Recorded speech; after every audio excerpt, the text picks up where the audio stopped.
This is part 2 of my conversation with my guest and expert witness, Chine McDonald. Chine is a writer and regular contributor to Radio 4's Thought for the Day. She's also the director of Theos, a think tank which looks at the relationship between religion, politics and society. We talk together about Principle 10, people become what they believe. I so enjoyed talking with Chine because Chine understands that principle so deeply. Her work around religion and spirituality and society is game-changing.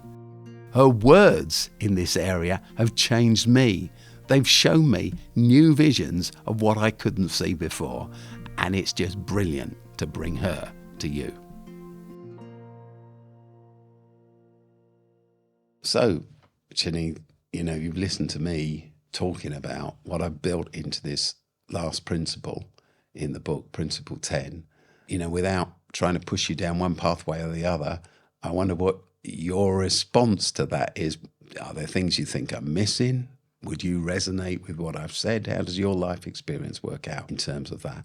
I resonated with so much of it, and I think I was experiencing what I think you're trying to say, which is what I sometimes feel when I'm in conversations with people, which is like the hairs standing up on my skin and feeling of heartfulness when you're talking about this. And for me, how it resonates with me is this idea of what it is to be human. And what it is to be human, in those questions, who are you, why are you here, is this concept of being fully alive. What does it mean to be fully alive?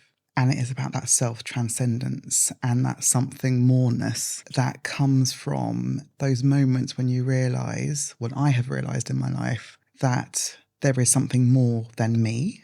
That might be something that I describe as God, but it might be also that sense of being connected to others, connected to nature, connected to whatever it is out there. And I loved your description of the meaning of the word religion. Now, I've studied religion most of my life. I run a religion society think tank. I've never actually thought about the meaning of the word, that religamenting. That is such a beautiful description of what that is. And for us, the Theos, we explore, or we try to talk about how religion, that's the word that we use, matters in all of the big questions that people are asking about what it is to be human. And that's across every area of society. That's business, politics, the arts, media, the economy. It's all about what it is to be human, that ligamentingness. So we try to reflect what we understand as the reality, which is that human beings are made for more than the material. And actually, it's not just that we're made for more than the material. Most people's experience is of something more than the physical and the material.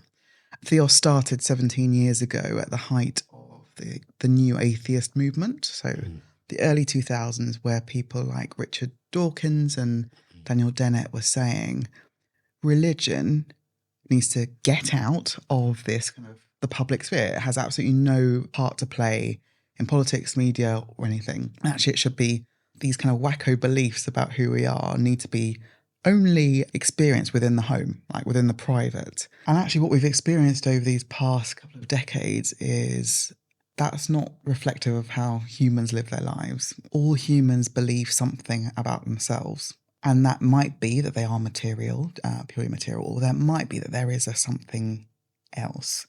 Over the past few weeks, the moment actually when I felt most this sense of self-transcendence, or for me, the belief that there is a God or something more out there, was actually in a conversation with someone who studies atheism. Yeah, she's an academic that studies the sociology of atheism.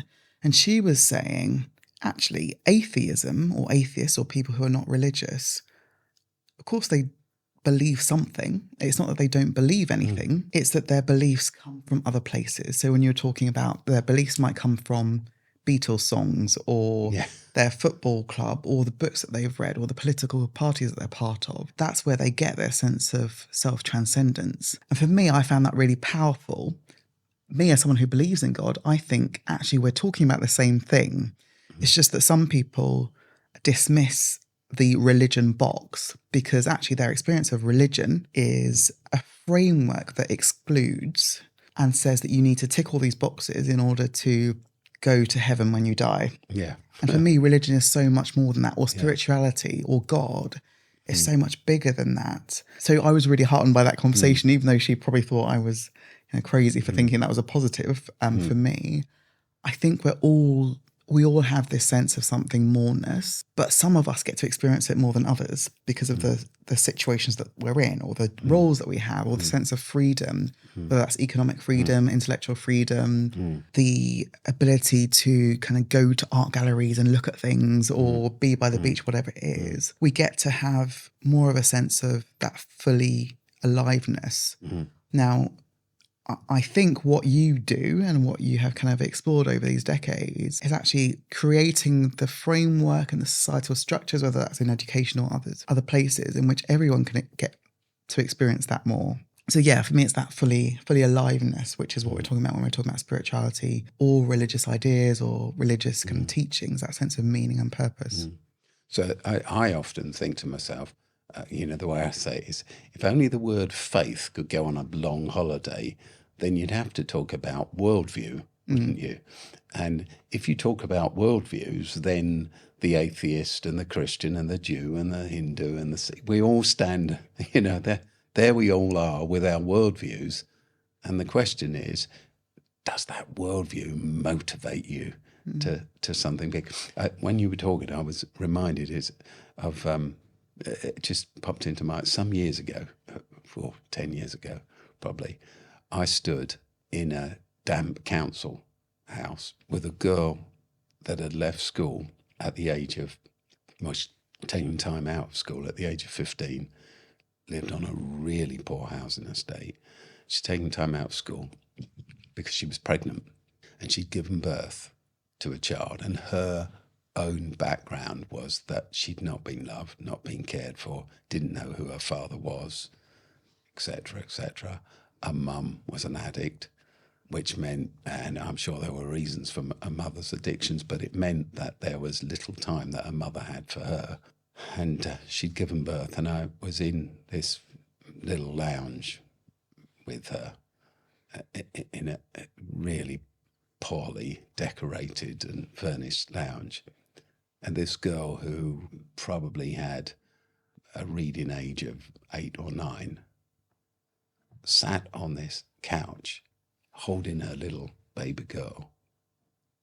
And it was a most extraordinary moment, because as she sat there holding this girl, and in the words she used, I can't remember the words she used, what she was really saying is, I will not let happen to you. She was addressing this child, this baby. I will not let happen to you what has happened to me.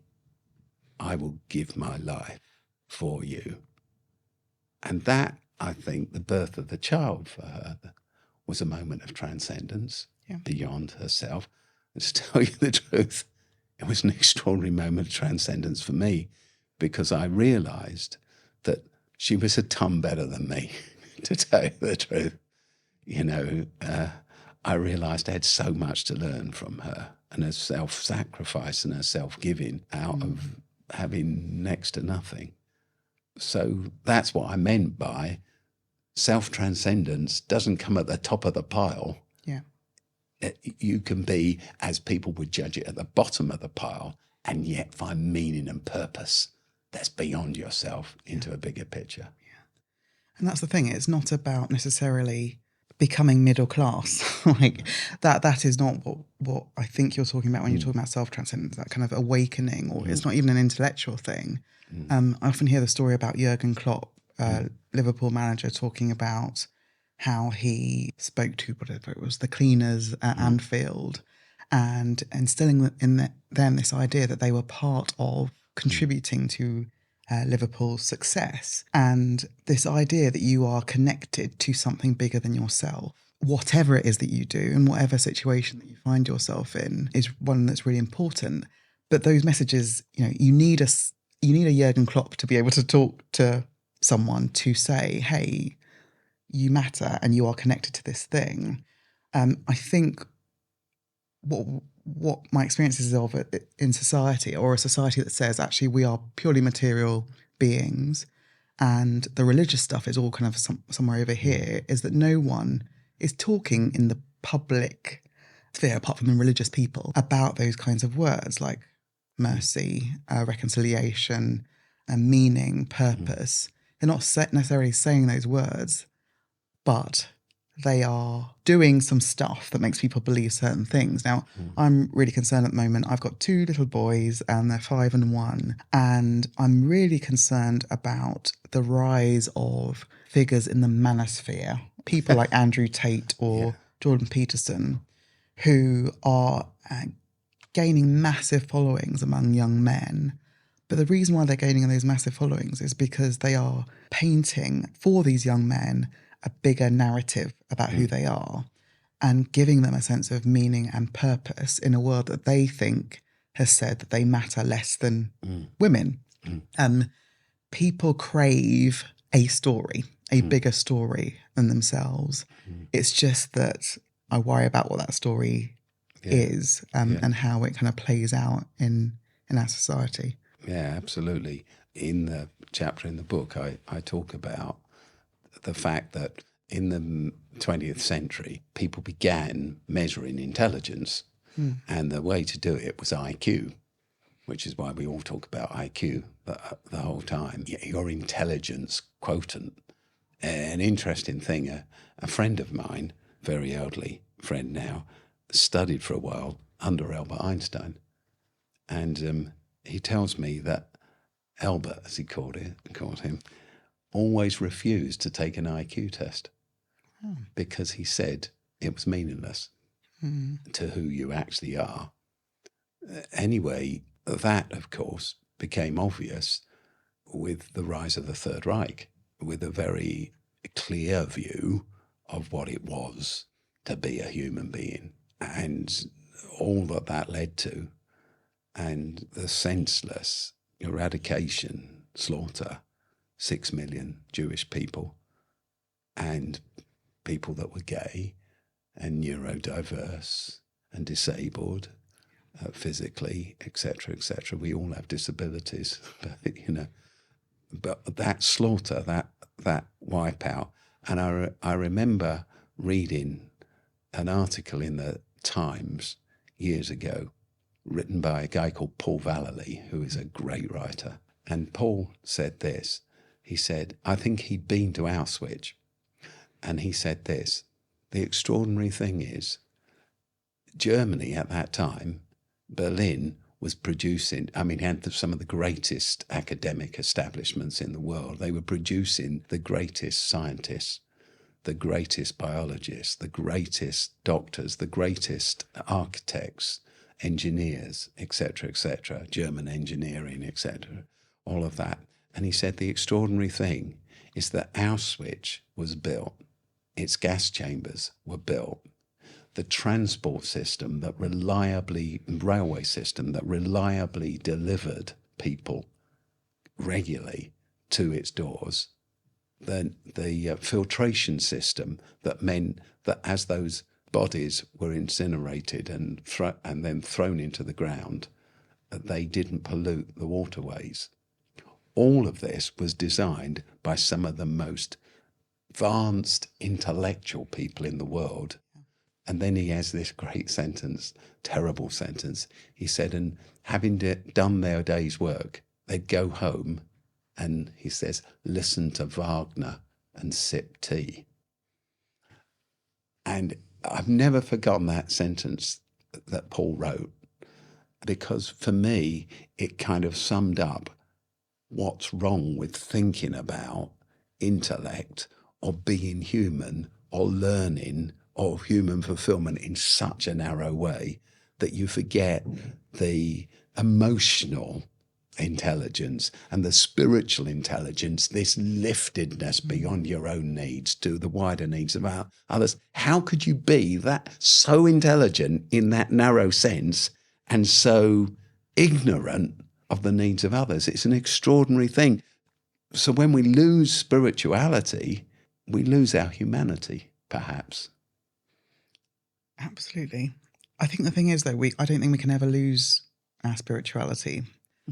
That's the thing. That's part of why, to me, the kind of new atheist movement, for example, is so illogical when you look at how it is that human beings operate. You can't get rid of that restlessness for something more and that dissatisfaction with something less. We've got all sorts of kind of problems in our society that are actually problems about what the bigger narrative is. So it's really important that we ask questions of the society and reflect back on the society, the stories that it's telling about itself.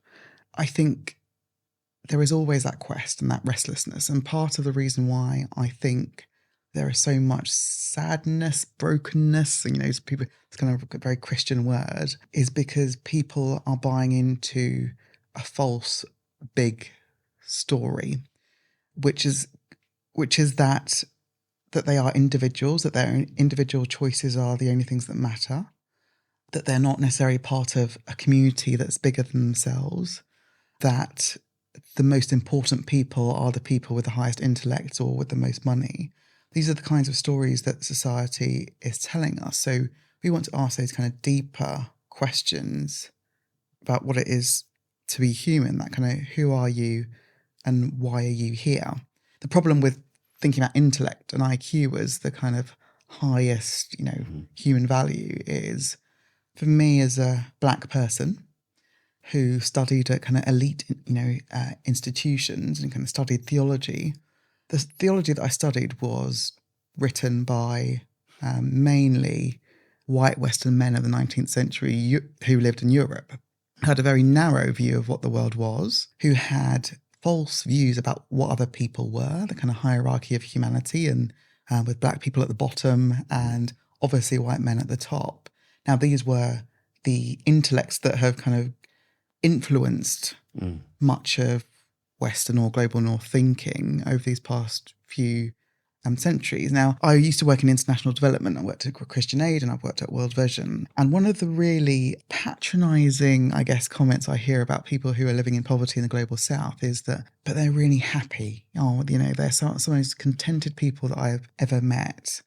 Now, I'm in two minds about those kinds of comments because, yes, actually, maybe it is that they have found that self-transcendence despite the situation that they're in. Maybe it is that they find their sense of kind of re-ligamenting in the communities that they're in, that sense of us all being together. But the kind of global narrative that has led to them being in those positions of poverty is one that says that they actually don't matter, or that they're a different kind of person. They don't necessarily need the things that we need, and they're completely content in their situations. Now, that's true of those living in poverty in the global South. But that's also true of those living in poverty in the UK. We continue to have this kind of hierarchy of human beings, right? These people matter, and they're at the top. And these people don't really matter. So we're not going to necessarily make the policies or the societal changes that mean that they can feel as much fully aliveness as those who are at the top and have a kind of perceived freedom. So it's really dangerous to prize only one kind of or one aspect of the human condition over others, and that leads to all sorts of dangerous places. Yeah, absolutely. Which is what I was saying, earlier. Perhaps that's one of the reasons why the church and others have been discounted in all of this, because the message of the church can come across as, hey, don't worry, you're not getting any decent jobs or decent housing. You don't have access to all of the facilities that other people have. We know that you're going to struggle and live a shorter life and live it in poorer health than those who can afford wonderful foods and et cetera, et cetera. But, there's always joy beyond death.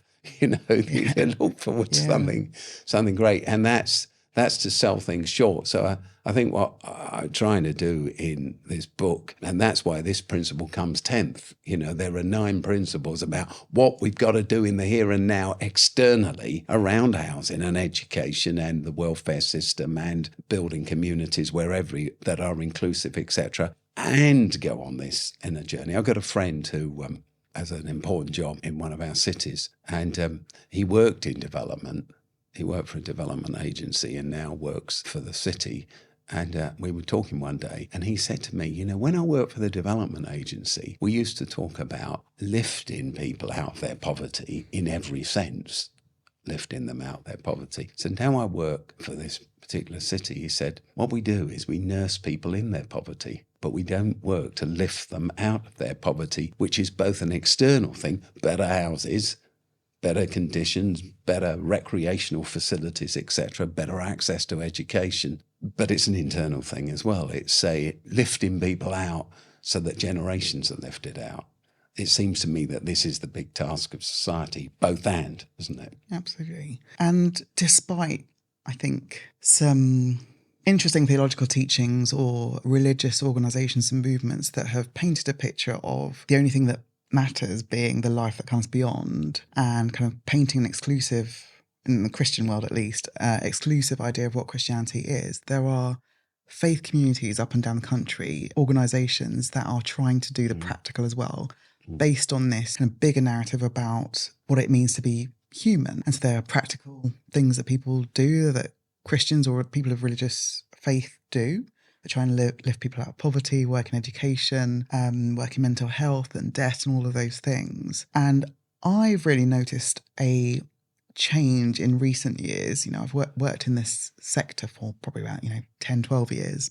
Probably a decade ago, there was a real reluctance to engage with faith groups, or there was a kind of suspicion, and that was because of all the bad stuff that religious institutions had done, I think, and continue to do. But in recent years, and in this role that I'm in now, it feels like the doors are wide open or are opening. I'm talking to organisations that are engaged in kind of making change both kind of nationally and globally, who are starting to think maybe there is something in this kind of the spirituality world that can help us, that we absolutely need to engage in when we're trying to think about some of the biggest problems that the world is facing. Now, there's like this openness now, and people are starting to clock on or continue to clock on. But that's at the same time as the census figures in the UK last year showed that fewer people belong to religious groups than there have ever been. So less than 50% of the population are religious. There's increasingly people who are non-religious.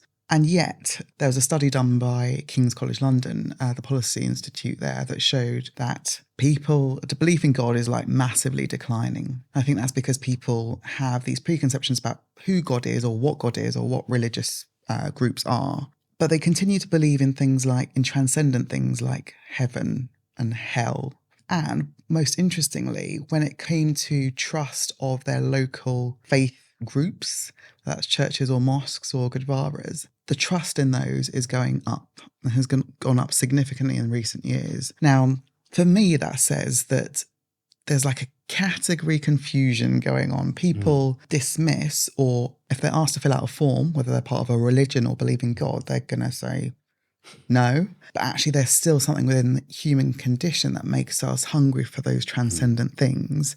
And also, alongside that, seeing the practical things that people who believe in that stuff do in their local communities to try and make a change. So just noticing a kind of change in the temperature and the atmosphere. And I think this kind of message that you have in your book is something that feels like it is something that people can really kind of catch on to. Speaking about atheism as a worldview, as we were, one of the authors I mention in my book is an atheist who's written a book all about faith. And she says by faith, she's not talking about religious faith, but particularly it could be just faith in another person. Mm-hmm. But to your point, put faith in something. And her point is that it's impossible to have hope without faith. In fact, she says hope isn't a tough enough word. Hope is a nothingness, she says, unless it's based in something, rooted in something. And when I read what she'd written, that resonated with me, because many of the families that we work with, young people that we work with, telling them to hope, have hope, be hopeful. You can see in there, what about? Why? Yeah. It's all right for you to come along and tell us to be hopeful. There is no hope for us. And yet I think that, back to Maslow or to Oprah Winfrey, what she was saying in posing the question is, faith in something that lifts you out of your circumstances and points you to something bigger and enables you to live for something more that you see in so many people's lives, even from the toughest circumstances, without dismissing those tough circumstances. That really does regenerate life, doesn't it? Absolutely. And it just hearing you talk, I've realised that you can't just explain hope or words like hope and mercy and restoration to people as if they could just read it in a book and therefore understand it and know it. You have to experience it. They have to go through something that gives them an understanding of what those words mean. So for people who might be living in poverty or whatever it is, even that idea of feeling a sense of transcendence when you give birth to a child or you become a parent, and that realizing that you live for something more than yourself, you experience that and then you understand what that means. Some years ago, someone told me a story about a church who were going to put on a car boot sale, and they invited members of the congregation to donate things that they could sell at the car boot sale. And they got things like iPads and really good stuff. And so they set up the car boot sale, and people came by and they were like, "Oh, how much for that iPad?" And the person at church went, "For you, nothing." And you had the people going, "What? No. What do you mean? What do you mean nothing? Surely not." And that for them was an experience of the idea of grace, like something given to you that you haven't paid for or don't deserve or whatever it is, these kind of Christian ideas. But that person had that understanding, and that might have sparked other feelings in them. But they had to go through that experience and feel it in more than just their heads. That feeling that, it makes you do something or feel something, like at the start of our conversation when I was talking about, the hairs standing up on my arms, or that feeling. Now, how can we get people, whether that's people who are going into kind of restorative youth programs or whatever it is, to experience the things that we're trying to say that they will never understand unless they can experience and feel it. And that, for me, is maybe some of what we are trying to get people to experience, or at least be open to understanding about spirituality or belief or worldview, that something moreness, that fully aliveness that actually you can't just read about or in textbooks, but you have to experience. What you say, Ginny, reminds me of some years ago, I was asked to go and speak at a Category A prison. So Category A is murderers, rapists, terrorists. Then Category B, C, and D is really just like an open prison. Anyway, I went off to this Category A prison to speak, and the governor, when I got there, said to me, "So we've got all the men together." I mean, there were getting on for 1,000 men in this prison, perhaps 700. I don't know, hundreds and hundreds. And he said, "So we just thought that you'd like to speak to them. So we've got a big hall," he said. "So we set up a little stage, and you got a mic, and we've got you a stool." and I basically was saying, "Off you go." I think he was saying, "And we'll have it," which just gives us the time to sit around the edge and rest. I don't know what it was. Anyway, I've been into a whole number of jails over my life to speak. I've always found, when I used to go, I used to be scared stiff, but I've always found the reception there is always wonderful. Basically they're with you instead of in a cell. Also, but people want to engage in stuff at a deeper level. They really do. So I told a few stories, and then I just kind of threw it open for people to ask questions. And people would say, "Oh, that's a dangerous thing to do," but it's not really, because people really are hungry. They want to ask, and it was great. Anyway, the hour or hour and a half or whatever it was soon flashed by, and then it came to the end, and everybody, they stand up in lines and they're led back to their cells or their wings, and then onto their cells. And then there was one lad left behind. I write about him in the book. I call him Nathan. That wasn't his name, and he was left behind with two guards, and they came walking towards me, and one of the guards said, "Nathan would love to talk to you." And I said, yeah, fine. So Nathan sat on the stage and talked to me, and the guards went to the back. And he told me this story. He said, grew up and on a housing estate, got involved in drugs, got dragged into it, got involved in all sorts of mess. He said, dragged along, and he said, I can remember when in our gang the first time, one of the gang brought a knife along, and we were all scared stiff. But he told us that unless we carried knives, everybody else had them. But if we carried knives, we'd be safe. So we all got knives and carried them to be safe. And then one night down in a park, another gang was coming towards them. And in the moonlight, they thought they could see knives glistening. So they all got their knives out. And then all of a sudden, both gangs were running towards one another. And this kid with a knife stood in front of me, he says, and I knew he was going to stab me, and so I just stabbed him first. And he died. And I recognised him because he used to sit next to me at primary school at the same desk. But we'd been separated by secondary school. And he said, I ran home and I was scared stiff, and about 2:00 in the morning, the police came and I was arrested. But anyway, he said, so here I am. He said, I love what you said tonight. He said, and I just wanted to spend some time with you, telling you to go tell everybody to have hope and do something and find themselves. And, who are you? Why are you here? Or whatever I'd said on that night. He said, that's what you got to do. And I just wanted to encourage you, because if I'd have met someone like you when I was 16, I wouldn't be here. And then he said this, but it's too late for me. I am a murderer. Full stop. A murderer. That's it. End of story. Anyway, the thing comes to an end, and the guards come to get him, and they're taking him out to the back of this hall. And I'm pretty slow, Ginny, I am. And then normally I don't think of the right thing at the right. I really don't. You ask my wife, I'm useless. But on this occasion, it suddenly came to me what to say. So I screamed out as they were going up the hall, and I said, hang on a minute, or whatever I said. And then I raced towards them, and they turned around looking at me. And I said to him, I said, Nathan, I said, you've passed the interview. And he looked nonplussed, and the guards looked nonplussed. And he said, the interview? And I said, yeah, you've passed the interview. And the guard said, what interview? And I said, the interview to become an Oasis youth worker. I said, you were great. You answered all the questions brilliantly. And when you leave this place, I want to employ you as an Oasis youth worker.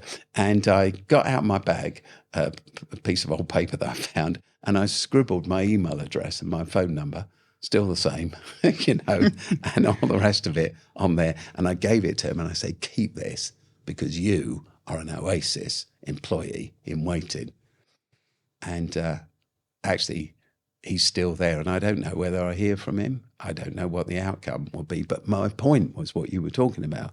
I wanted to say to him, you said to me, I'm a murderer, full stop, end of story. And I wanted to say to you, it's not a full stop, and it's not the end of the story. It might be in the end of a paragraph or the end of a sentence, but there's a new paragraph and another paragraph. Your full stop is just a comma in your story. There's another bit. So that's that hope which is based in something, which leads you back to this, what am I here for? Who am I?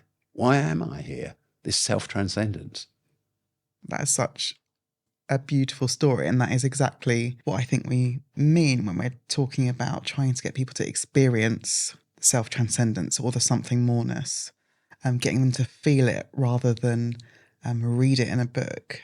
And I think that's what we talk about when talking about spirituality, the something moreness, the non-material, giving people a little taste of that. And I think if we dig into that a bit more, we can help change so many lives. Ginny, thank you so much for coming in what I know is the middle of a really hectic schedule to talk about these important themes, which we both know are so important for us as individuals and for everyone else. I appreciate it very much. Thank you. Thanks for having me.